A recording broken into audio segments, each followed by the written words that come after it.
Hi everyone, my name's Mike, the Heal Your Gut Guy, and today I'm going to show you how to heal your IBS, Crohn's, and colitis in regards to kefir. You see a lot of people on the internet today saying kefir is going to heal your IBS, it's going to heal your gut, and these people are absolutely clueless. I'm sorry, they are absolutely clueless on what is going on behind the scenes. If kefir really fixed your gut, it would work 100% of the time on everybody, and that is definitely not the case. I have worked with many people. I've used kefir myself. I've seen many people use kefir, and the majority of the time it's like 50-50. And even with the people who do see success with kefir, they still have lots of food allergies and they still have to walk a tightrope.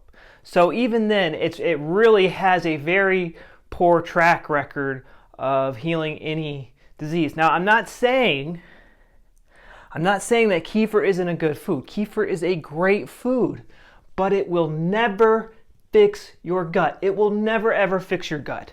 But in this video, I'm going to show you what you actually need to do to heal your gut. And I just got done doing my morning poop. I don't know. I got a little worked up with that intro, but I had a nice formed poop yesterday. I don't remember what I ate, but I ate whatever I wanted. I tried to eat healthy. I try to give my body the nutrients it needs to grow these nice big muscles and this beautiful head of hair here. But I do like to have beer. I do like to drink wine. I do like to eat pizza. I do on occasion like to eat fast food and go out with my friends and eat whatever I want. We have a French dessert shop in town, and I love, this guy is like a mad scientist. He made Parmesan ice cream. Wasn't very good, but it was interesting. But he just makes all these cool things, and I wasn't able to eat these things in the past because I was scared to death of just about every single food because it wasn't quote unquote, healthy enough. Oh my God, I'm touching plastic. I forgot I was touching plastic. These toxins, they'll give you colitis. It's just BS, guys. You need to understand the root cause so you don't run in fear and jump to these crazy conclusions and just get put into this death cycle of crapping your pants for the rest of your life. Kefir will never, ever fix your gut. And now the main argument people are going to make for why kefir is so good for you, and it is a great food, but you can't ignore the facts. Truth is stranger than fiction, especially when you pay attention to the facts. I understand being excited about kefir, and maybe you got good results with kefir. But you gotta pay attention to the facts. You need to take off your rose-colored glasses when it comes to raw milk, which I love, and when it comes to kefir, which I think is a great food, but you need to wake up, and no pun intended, pull your head out of your butt because you aren't looking at the raw data, or you're looking at it with rose-colored glasses. If kefir healed your gut, it would work 100% of the time, and it works close to like 0% of the time because it doesn't address the root cause of the problem. And I know you guys think I'm being hyperbolic, and you guys think I'm being crazy, but again, truth is stranger than fiction when you follow the facts, and I have the results to prove it. The people who follow my advice and actually address the root cause of the program, they aren't stuck on boring, bland diets for the rest of their life. They aren't walking a tightrope for the rest of their life. They eat whatever they want, and they have perfectly formed stools. So listen up. Sorry guys if I'm being a little hyperbolic and crazy, but you guys, you need to break this holistic medicine frame of mind where toxins and probiotics and I agree, it's good to eat healthy food. It's good to eat easy to you don't need to be Elon Musk to know that. Good job. like, of course, like probiotics can help, but if that were the case, why do people who take probiotics and antifungals, why are they the most sick? And then we have normal people who get to eat whatever they want and have no issues. You need to write that fact down and put it right in your face and come to terms with it. So again, the main argument for why kefir is so wonderful is that it's because it's the strongest probiotic. It has the most biodiversity, it has the most yeast, healthy yeast, it has the most healthy bacteria, blah, blah, blah, blah, blah. It has the highest CFU, etc., which is true. It's true. But why people who have no probiotics, the average person who never consumes probiotics, why do they have next to zero gut symptoms their whole entire life until the day that they die? Why are there alcoholics and like cocaine addicts and stuff like that who, they don't take probiotics and they have no, again, I'm not supporting their lifestyle, but they will have no digestive issues for until the day that they die. Why? It's because disease starts in the psyche.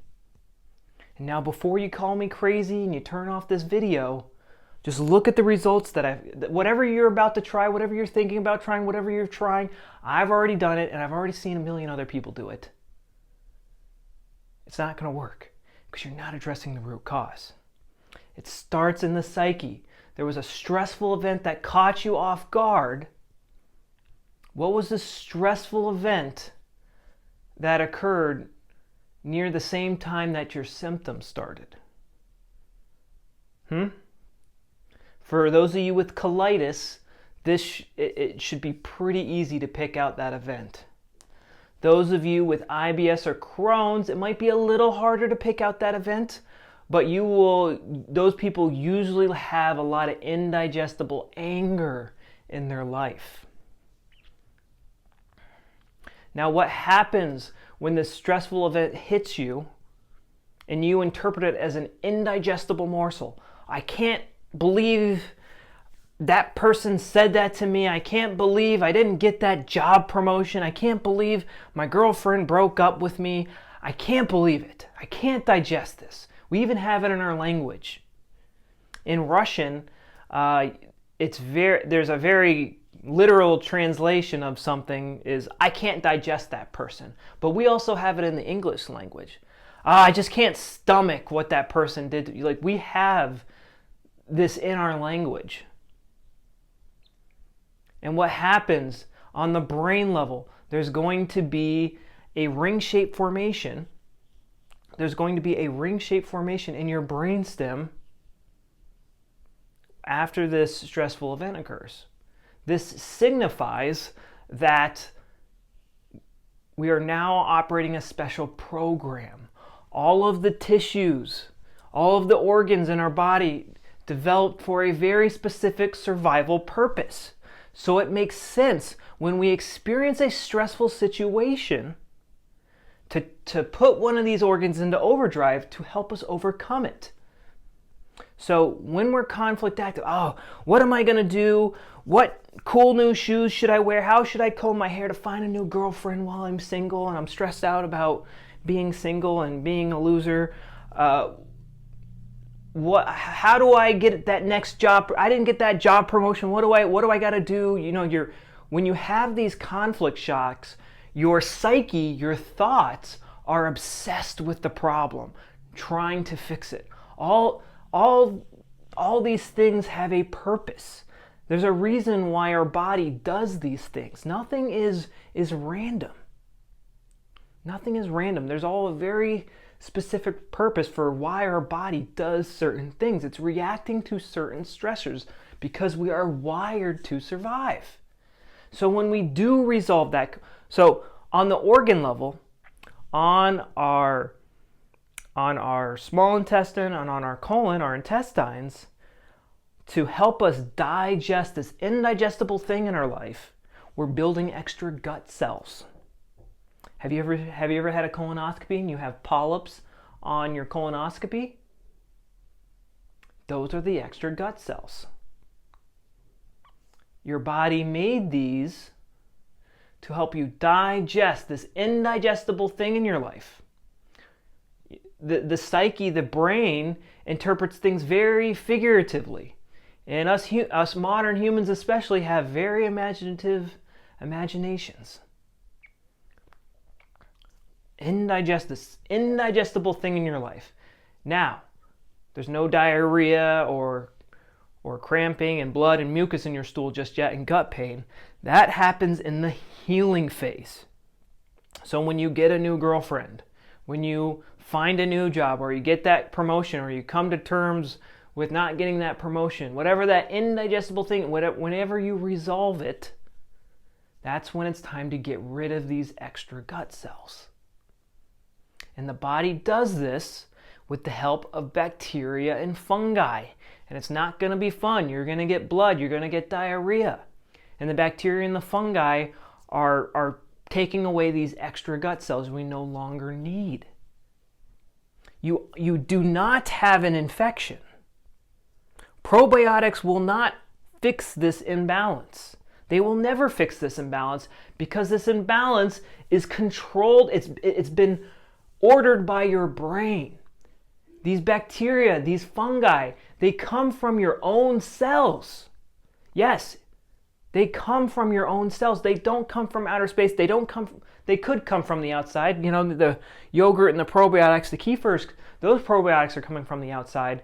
But I've had so many people take antifungals and do a bunch of kefir, and they still have gut infections. They still have dysbiosis.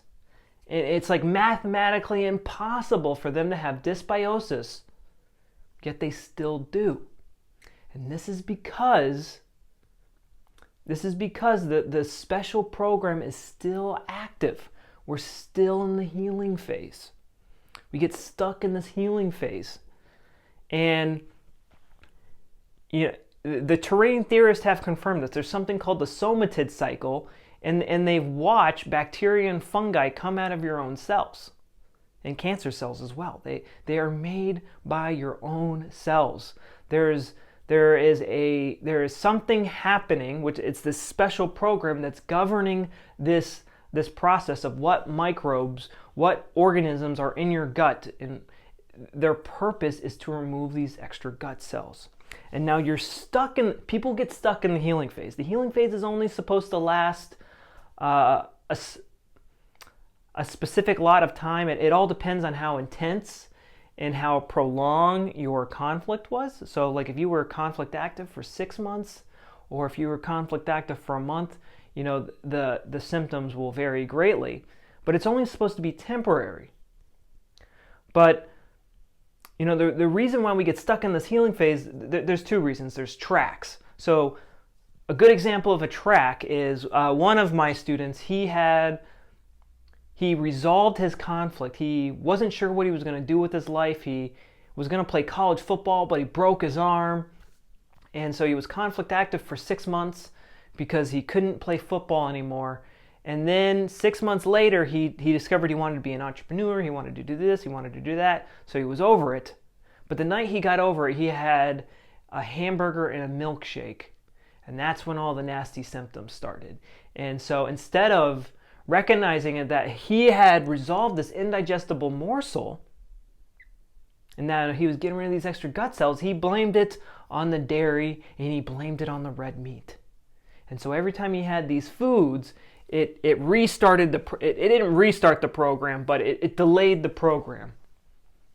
I see other students who, for example, have a poor relationship with their mother, or they have a conflict with their mother, where they're fighting one week, then they're friends the next week, then they're fighting one week, then they're friends the next week. I can't believe they said this. I can't believe they said that.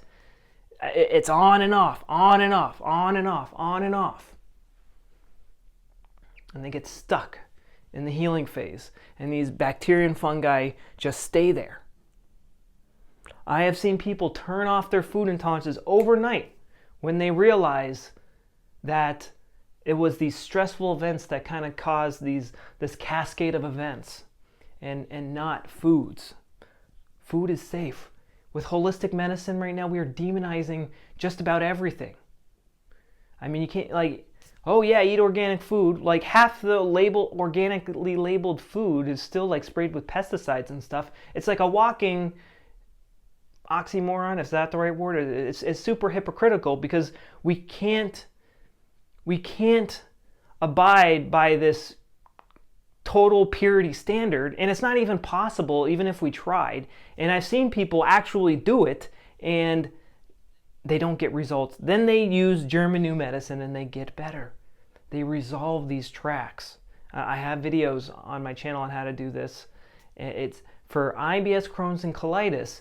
It's all about identifying and resolving these tracks. You know, if you have a bad relationship with your mother or father and you're constantly conflict active and you know, resolving the, you know, back and forth relationship, I mean, that is what's causing.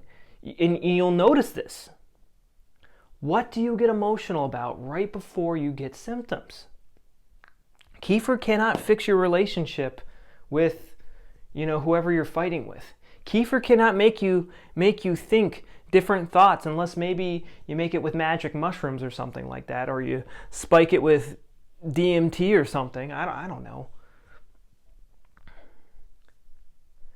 The root cause is in your psyche. That ring-shaped formation won't go away until the colitis symptoms go away. Truth is stranger than fiction when you follow the facts and the hard truth. Take off your rose-colored glasses. I mean, we've been using holistic medicine now. It's been pretty popular for about 10, 15 years, and it doesn't produce good results because it doesn't work. Because it doesn't understand what's going on behind the scenes. Most holistic doctors today are still, you know, referring to inflammation, the word inflammation, incorrectly. You know, a practice has issues when they can't even use their terminology correctly. Kind of like in governments today when we're referring to America as a democracy when it was really supposed to be a republic. You know, in the modern world, I mean, it is just so important to just know what you're talking about in the first place and understand what is going on. That's the first part of achieving any realistic result in any given field of your life. It's just understanding what's the moving pieces and what's what.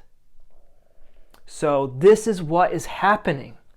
Dr. Hammer observed this, that 100% of his patients that had colitis, they had a Hammer focus in their brainstem. And it didn't go away until they got rid of the colitis. And they did that by, you know, identifying and neutralizing these tracks and, you know, stopping the conflict relapses. And that's it. Gut disease starts in the psyche. Now, guys, I know you're probably pretty confused, especially if this is one of my first videos. So what, if you click on my cards or you go down in the description below, I have a video that goes through case studies that shows you step by step what I did and what many of my students you see here did step by step, how they use German new medicine to get better. So they're free. I invite you to watch those videos. And that's all I have for you guys. If you're serious about working with me, you're serious. This is only for people who are serious. I have lots of free content. But for those of you who are serious and want my help, you know, want to talk to me and talk to my coaches and stuff and get, you know, have me hold your hand through this process, I have a something called the Rapid Gut Healing Program, and that's down in the description as well. Comes with a Facebook group. We do live Q&As where you get on the microphone and open up your video and we talk to each other, and I tell you what I would do if I were in your shoes. And I have a Facebook group where I answer your questions personally every single day, and it comes with tons of videos that go into more detail on what's going on behind the scenes. I was just scratching the surface here. So that's all I have for you guys. Good luck healing, and if you are confused, I invite you to watch the one. It's like a 3-hour, 2-hour video where I just go through case study after case studies on exactly what I did and what my students did to get better from IBS, Crohn's, and colitis when boring, bland diets and dangerous drugs did not work. So thank you for watching. I'm Mike, the Heal Your Gut Guy, and I'll talk to you later.